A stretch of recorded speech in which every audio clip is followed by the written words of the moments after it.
అందరికీ నమస్కారం. Epic story లైన్స్కు స్వాగతం. శివపురాణంలోని తరువాయి భాగం. దక్షుడు యాగాన్ని ధ్వంసం చేయడానికి శివుడి ఆజ్ఞతో భద్రకాళి, వీరభద్రుడు గణాలను వెంటబెట్టుకొని బయలుదేరేసరికి అక్కడ దక్షుడు యాగం చేసే చోట ఉత్పాతాలు కలిగాయి. ఉల్కలు రాలాయి. రక్తవర్షం కురిసింది. ఆకాశం నుంచి పాములు, త్రేళ్లు, క్రిమి కీటకాలు పడ్డాయి. యాగశాలలో ఉన్న వాళ్ళు కొందరు దక్షుణ్ణి తిట్టారు. మరికొందరు ప్రాణాలకు విరిచి పారిపోయారు. ఈ లోపల వీరభద్రగణాల వాళ్ళు యాగశాలను చుట్టుముట్టి బయటకు వచ్చేవారిని బాధించసాగారు. వీరభద్రుడు తన ప్రముఖ అనుచరులతో యాగశాల ప్రవేశించాడు. వాళ్ళందరూ లోపల ఉన్న దేవతలను, ఋషులను చావబాదసాగారు. దక్షుడిని చూడగానే వీరభద్రుడికి తన తండ్రి అయిన శివుడి దుఃఖం జ్ఞాపకం వచ్చి ఎక్కడా లేని రౌద్రము వచ్చింది. అతను దక్షుడి తలను నరికి హోమగుండంలో హోమం చేశాడు. తరువాత వీరభద్రుడు ఋత్విక్కులను, దేవతలను, యాగశాలలో ఉన్న మిగిలిన వాళ్లను చూసి ఈశ్వరద్రోహి అయిన దక్షుడు చేసే యాగానికి వచ్చినందుకు ఫలం అనుభవించండి అని వారిని నానాహింసలు పెట్టాడు.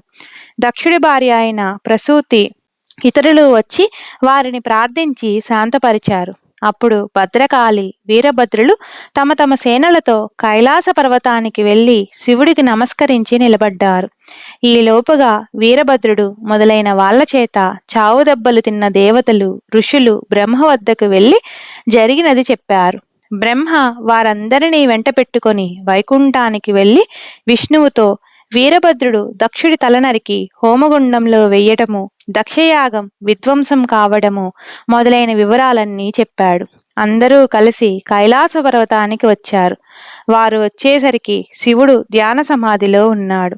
ఆయన చుట్టూ వీరభద్రుడు మొదలైన వాళ్ళు, గణాల వాళ్ళు ఉన్నారు. శివుడు సమాధి చాలించి బ్రహ్మ, విష్ణువులను, దేవతలను, ఋషులను చూచి అందరినీ కూర్చోమని చెప్పాడు. విష్ణువు శివుడితో, సదాశివ, కోపాన్ని, విచారాన్ని వదిలిపెట్టు. ప్రకృతి మాయలో పడకు. నిన్ను ద్వేషించినందుకు దక్షుడు ఫలితం అనుభవించాడు. కానీ దక్షుడు ప్రారంభించిన యాగం పూర్తి కాకపోతే ప్రపంచానికి అనావృష్టి కలిగి చాలా నాశనం జరుగుతుంది. అందుచేత నువ్వు దక్షుణ్ణి బ్రతికించి అతని యాగాన్ని పూర్తి చేయించు అన్నాడు. శివుడు అందుకు సమ్మతించి మనమందరము వెళ్ళి దక్షుడి యాగం పూర్తి అయ్యేటట్టు చేసి లోకాలను కాపాడదామన్నాడు. వాళ్ళు యాగశాలకు వెళ్లేసరికి యాగశాల బీభత్సంగా ఉన్నది.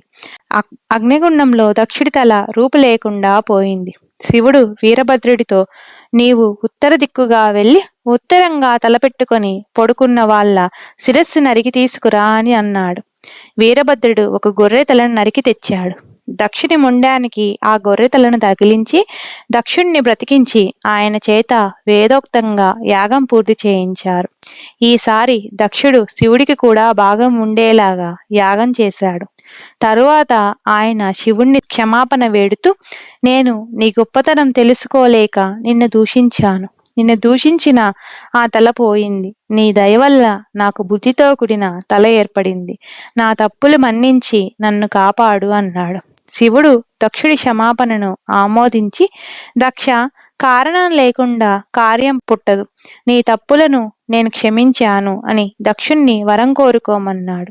అప్పుడు దక్షుడు, ఆయన భార్య మొదలైన వాళ్ళు దక్షయాగం జరిగిన చోట దక్షవాటిక అనే పేరుతో ప్రసిద్ధి కావాలని, అది శివుడి నిలయంగా ఉండాలని కోరారు. శివుడు అందుకు సమ్మతించి భద్రకాళి, వీరభద్రులతో ఈ ప్రదేశానికి ఆగ్నేయంగా ఉండే గౌతమీ తీరాన మీరు మీ గణాలతో నివసించండి అన్నాడు.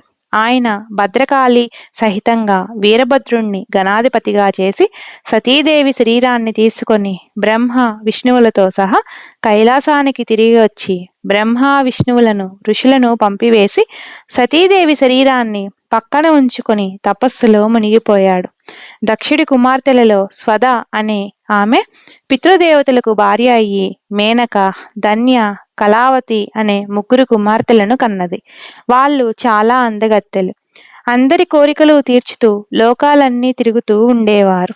ఒకసారి వారు ముగ్గురు మహాలక్ష్మి, విష్ణువులను చూడబోయి తమ నృత్యగానాలతో ఆనందపరిచి కూర్చొని కబుర్లు చెబుతూ ఉండగా అక్కడికి బ్రహ్మ మానసపుత్రులైన సనక సనందనాథులు వచ్చారు. వారిని చూసి విష్ణువుతో సహా అందరూ వెళ్ళి నమస్కారాలు చేసి గౌరవించారు. కాని మేనక, ధన్య, కళావతులు మాత్రం ఆసనాల నుంచి లేవలేదు. అది చూసి సనత్కుమారుడు కోపించి, మీకు గర్వం బాగా ఎక్కిపోయింది. మీరు స్వర్గంలో ఉండతగరు. భూలోకంలో వారిని పెళ్లాడి అక్కడే ఉండిపొండి అని ఆ ముగ్గురిని శపించాడు.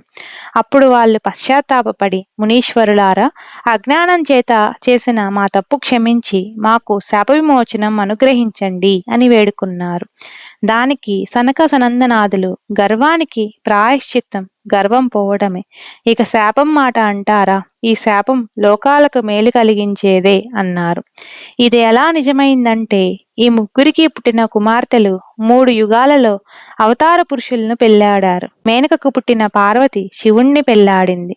జనక మహారాజుకు ధన్యకు కుమార్తె అయిన సీత రాముణ్ణి పెళ్లాడింది. వృషభుడికి కళావతికి పుట్టిన రాధ కృష్ణుణ్ణి వరించింది. ఈ సంగతి తెలుసుకొని ఆ ముగ్గురు కన్యలు తృప్తిపడి విష్ణువు వద్ద సెలవు పుచ్చుకొని వెళ్ళిపోయారు. హిమాలయానికి రాజైన హిమవంతుడు చాలా అందమైనవాడు. అతను తన కొండపైన గల ఆశ్రమాలన్నీ తిరుగుతూ అక్కడ తపస్సు చేసుకునే దేవతల యోగక్షేమాలు, మహర్షుల యోగక్షేమాలు శ్రద్ధగా విచారిస్తూ ఉండేవాడు. అందుచేత వాళ్ళు అతనికి మేనకనిచ్చి వివాహం చేయించారు. ఒకనాడు హిమవంతుడి వద్దకు బ్రహ్మ, విష్ణువు, దేవేంద్రుడు, ఇతర దేవతలు వచ్చారు. హిమవంతుడు వారికి షోడశోపచారాలు చేసి వచ్చిన పని అడిగాడు. మహాశక్తి దక్షుడికి సతీ అనే కుమార్తెగా పుట్టి శివుణ్ణి పెళ్లాడి శరీరం త్యజించింది. శివుడు సతిపోయాక విరక్తితో తపస్సు చేసుకుంటున్నాడు. ఇప్పుడు తారకాసురుడు అనేవాడు రాక్షసులకు రాజే లోకాలను క్షోభ పెడుతున్నాడు. మహాశక్తి తిరిగి జన్మించి శివుణ్ణి పెళ్లాడి ఒక కొడుకును కనేదాకా తారకుడు ఇలా లోకపీడ చేస్తూనే ఉంటాడు. అందుచేత నీవు, మేనక ఆ మహాశక్తిని గురించి తపస్సు చేసి ఆమె మీకు కుమార్తెగా పుట్టేలాగా వరం పొందండి అని దేవతలు హిమవంతుణ్ణి హెచ్చరించారు. తరువాయి కథలను మరలా చెప్పుకుందాం.